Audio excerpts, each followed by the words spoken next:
you gotta listen up, listen up. There's not a thing that I can't get from you. Boy, I don't need that much, need that much. حالتون چطوره؟ اول جولای 2018 151مین سالگرد تولد کشور مستقل کانادا. در سال 1867 به واسطه فرمان اتحاد 3 استان مستعمره کشور انگلستان در آمریکای شمالی کشور کانادا شکل گرفت و امسال 151مین سالش رو داره جشن می‌گیره.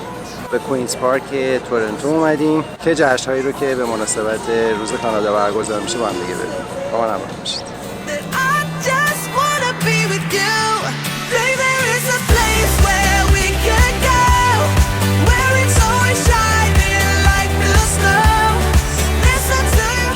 همون ما توی کوینز پارکیم، همون اومدیم که کانادا دی سلبریت کنیم. کانادا دی یعنی چی؟ روز کانادا؟ آره روز کانادا. خب روز کانادا چه روزیه؟ همون روزی بودش که کانادا شدش یه ایندیپندنت کانتری، یه کشور مستقل.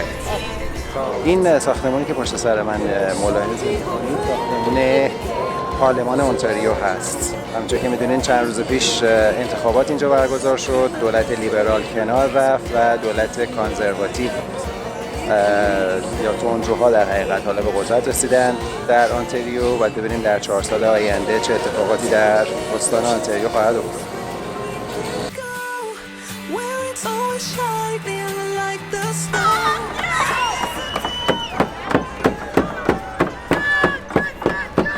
خب حالا همزمان با این مراسمی که داره اینجا برگزار میشه یه عده‌ای از زنان سرخپوست کانادایی اینجا جمع شدن برای اعتراض و برای احقاق حقی که مدعی هستن از سرخپوستان کانادایی ضایع شد. Go out there, watch the fireworks, spend time with your family, grill up some burgers, and God bless each and every.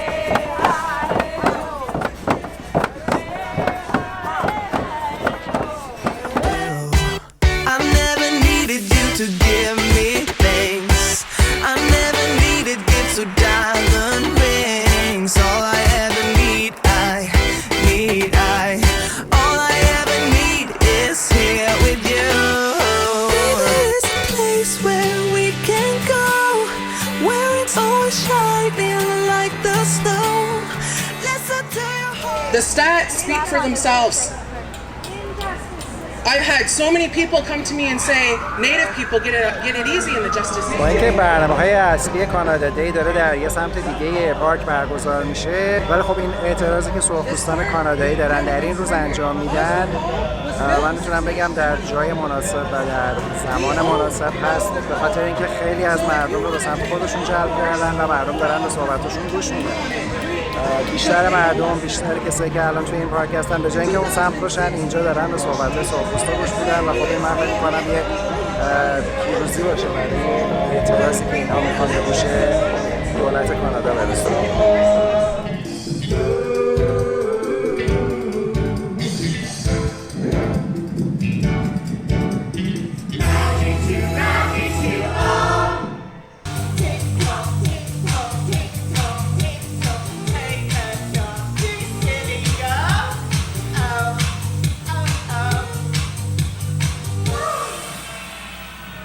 Did I just see a rabbit? And I just wanna be with you. Oh, oh. Oh, oh. Oh, I can't get enough, get enough.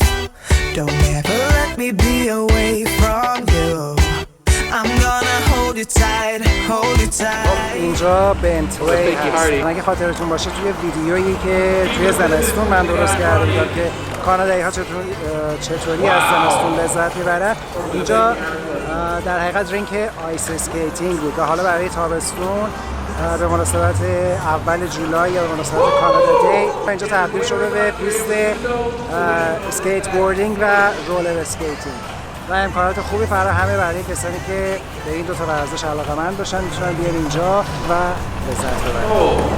Just wanna be with you. You can buy your way into my heart, but you don't see that I just want you. You get me things, but I don't care. Baby, there is a place where we can go, where it's always shining like the snow. Listen to your heartbeat, don't you know that I just wanna be with you. Baby, there is a place where we can go, where it's always shining like the snow. Listen to your heartbeat, don't you know. من بهتون میگم اینجا بهشت اسکیت بورد است. یعنی اگر به این رشته ورزشی علاقه دارید و در تورنتو زندگی میکنید حتما بیاین و از این فضایی که اینجا براتون ایجاد کردن لذت ببرید.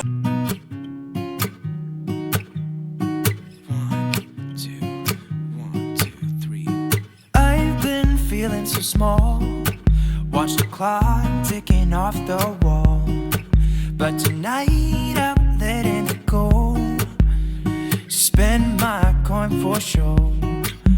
I'm gonna be myself, or I could be someone else. No one's stopping me now. I'm gonna skip my breaks. I'm gonna make mistakes. I just wanna feel alive. It's just what I do when I'm out, so. خب ساعت 3:30 بعد از ظهر اومدیم به هاربور فرانت سنتر. ایونت های کوینز پارک رو تقریبا بیشترش رو دیدیم. حالا در هاربور فرانت سنتر هستیم. اینجا هم ایونت های روز کانادا برگزار میشه، ولی به خاطر گرمای بیش از اندازه هوا خیلی شلوغ نیست اینجا. الان دمای هوا 35 درجه بالای صفر و به خاطر رطوبت بالا و به خاطر که ما دقیقاً لب دریاچه هستیم این هوا تقریبا بالای 40 درجه احساس میشه.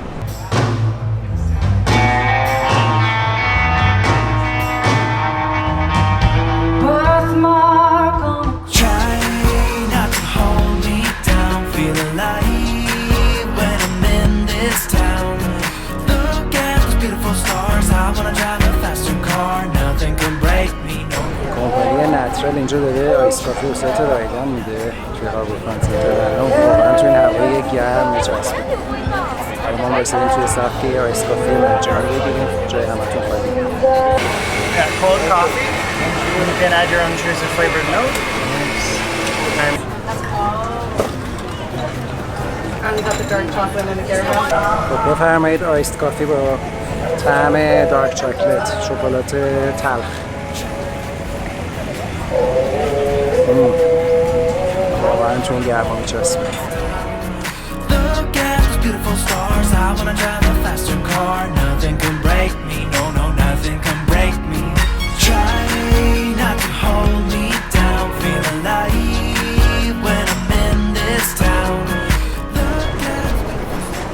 خب دوستان، امسال ایونت های کانادا دی ظاهرا به خاطر گرمای بیش از اندازه هوا خیلی رونق همیشگی رو نداره. من پارسال که ایونت های کانادا دی رو اومدم و شرکت کردم، البته خب پارسال 150 سالگی کانادا بود و نوع ایونت ها فرق داشت، ولی ظاهرا امسال یه مقدار خیلی مثل همیشه نیست.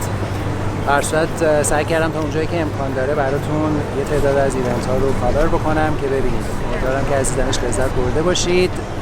همونطور که میدونید ویدیوهای من رو میتونید از طریق یوتیوب، فیسبوک، اینستاگرام و آپارات تماشا بکنید و همینطور تلگرام.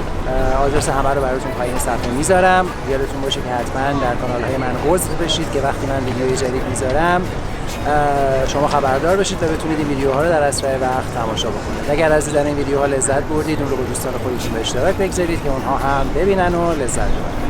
ممنونم از اینکه با من همراه بودید. شب و روزگار بر شما خوش. هفته دیگه میبینمتون. بدرود.